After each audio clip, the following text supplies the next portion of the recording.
Vous voyez, depuis un moment circulaient les vidéos des véhicules que le chef de l'État avait offert à nos chefs et après on n'a plus eu de suite. Et moi j'ai eu la chance de parler à certains chefs de village à Tchang qui m'ont dit effectivement ils ont eu écho, ils ont été contactés, mais il y a un contentieux, il y a des petits problèmes qu'il faut régler avant la réception de ces véhicules. Parce qu'il ne faudrait pas que ça passe comme une façon de corrompre. Voilà, une façon de corrompre, une façon de faire taire ou fermer la bouche à nos honorables chefs. Et j'ai dit, c'était normal. Par exemple, le problème d'Adjamé, même si, voilà, Adjamé, il fallait, après tout ce qui s'est passé, il fallait quand même indemniser les gens et les relocaliser. Voilà, c'était la question vive. Et puis ensuite, il y a le trône du peuple Hachan qui a été désacralisé. C'est-à-dire là où un des fils Hachan devrait s'asseoir, ce trône-là a été désacralisé en donnant ce trône à un étranger par rapport au peuple Hachan. Quand je dis un étranger, le gouverneur Sissé Bakongo n'est pas Hachan. Et en lui octroyant ce trône, c'est fait fi d'un certain nombre de choses vis-à-vis du peuple Hachan. Vous voyez, aujourd'hui, le peuple Hachan est meurtri dans sa chair. Parce que avant, depuis le père fondateur Félix Houphouët-Boigny, le peuple Hachan, concernant la ville d'Abidjan, avait son mot à dire. Parce que c'est ce peuple-là qui a cédé ses terres. C'est dommage, certains ne connaissent pas l'histoire et qui traitent ce peuple-là de vendeur de terrain et ceci. Et c'est dommage, c'est vraiment dommage. Et il faut dire, le peuple Hachan a beaucoup perdu. C'est parce que le peuple Hachan a cédé ses terres à Abidjan qu'Abidjan le jour. C'est parce que le peuple Hachan a fait tellement de sacrifices qu'aujourd'hui Abidjan est ce qu'il est.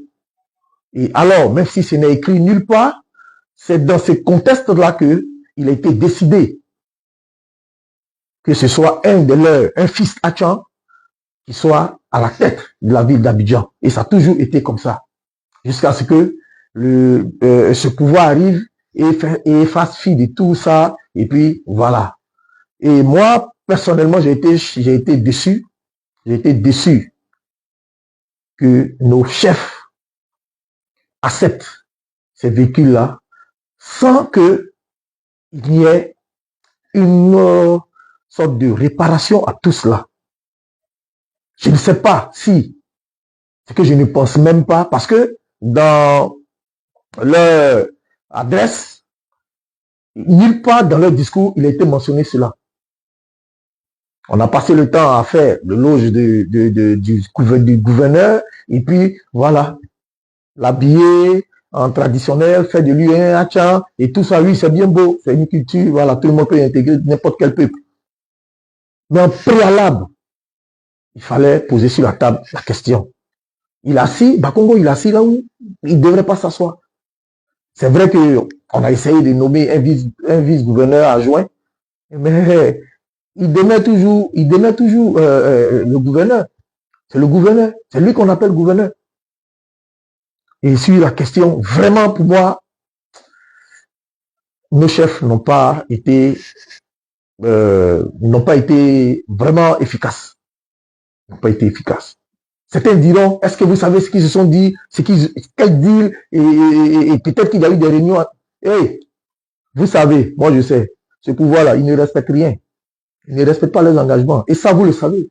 Si c'est sur des promesses, allez, non, ne vous volez pas la face. Vous voyez, les élections arrivent.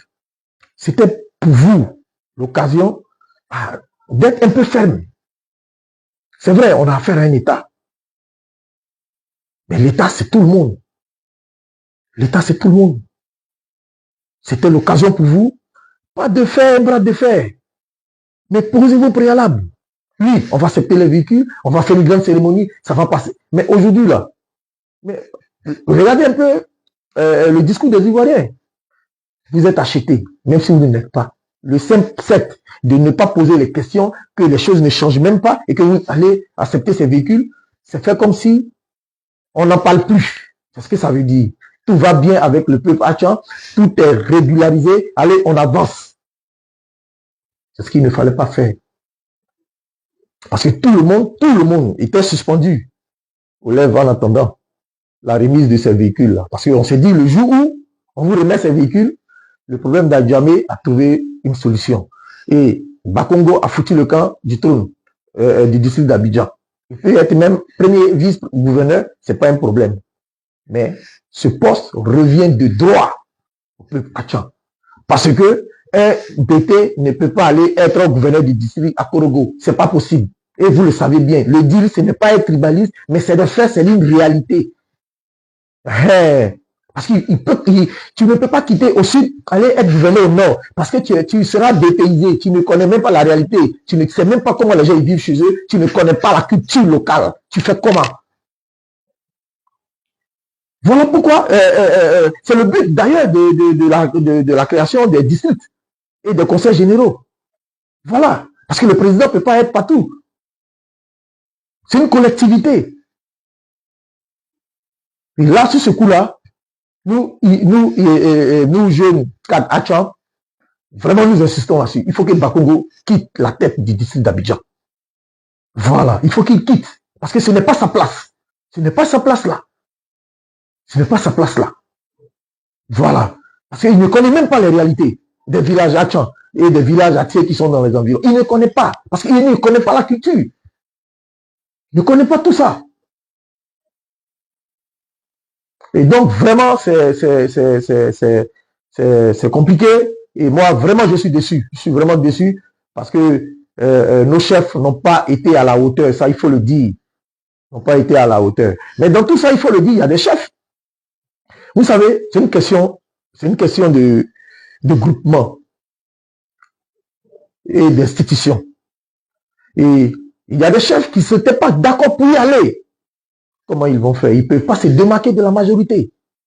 Et ces chefs-là, moi j'aimerais, je ne vais pas les citer ici, mais j'aimerais les féliciter. Voilà, parce qu'à un moment donné, il faut arrêter. Il faut arrêter. Parce que ces chefs-là, ils représentent des communautés. Et des communautés qui ont soif, qui ont besoin de comprendre un certain nombre de choses. Qui ont besoin de comprendre. Alors, ce matin, vraiment, je voulais vous dire, ce n'est pas, vous n'avez pas été à la hauteur. Et c'est de façon générale que je parle. Vous n'avez pas été à la hauteur parce qu'on a trop de problèmes à gérer dans notre communauté. Des problèmes qui sont cruciaux, s'il vous plaît, excusez-moi. Hein? Des problèmes qui sont très cruciaux afin qu'on vienne s'asseoir pour se contenter de se filmer, récupérer des véhicules et puis partir. Il faut penser à l'opinion publique. Qu'est-ce que les gens diront? Et d'ailleurs, ça a commencé. Et nous qui sommes de cette communauté, quand nous sommes en face de certains amis, il y a des propos vraiment qui sont frustrants et qui sont méchants. Mais qu'allons-nous faire? C'est déjà fait. Je pense que le peuple compte sur vous. La communauté compte sur vous. La génération Tchaba, surtout en vous, on avait placé beaucoup d'espoir. Mais déjà, on constate qu'il y a beaucoup de failles dans vos entreprises. Il y a beaucoup de failles dans votre organisation. Il y a beaucoup de failles dans votre façon de marcher. Il va falloir vous ressaisir. Il va falloir vous ressaisir. On a attribué tous les maux, tous les échecs, tout le manque de développement dans les villages hachans à vos aînés, nos papas, les Dubos.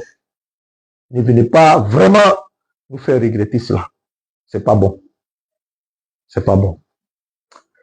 Et il faut dire, dans mes propos, je reviens là-dessus, c'est très important. Vous qui prenez les parties de vidéos, et coller et puis dites que moi je ne suis pas un tribaliste.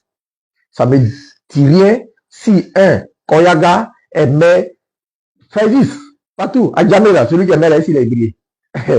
Les gens ont voté pour lui, il aimait. Voilà, donc ça n'a rien à voir. Moi, je parle des collectivités et le district d'Abidjan. C'est très important. Moi, je suis parti au dîner. Monsieur le ministre Gaussou Ouattara, c'est lui qui est le gouverneur du district. Ce qui est normal. Il est chez lui. Il connaît tout. Voilà. Mais quand vous prenez le ministre Gaussou Ouattara, s'il est gouverneur du district d'Abidjan, là, bon, quand il arrive à Numambo, là, il dit quoi là-bas? Il connaît quoi? Il va faire quoi? Et quelle décision il peut prendre? On ne va pas toujours diriger des choses par procuration. Il faut comprendre. Donc, ça n'a rien à voir de tribalisme. Ça n'a rien à voir avec ça. C'est un fait. Et c'est de ça que je parle. Voilà, je l'assume d'ailleurs.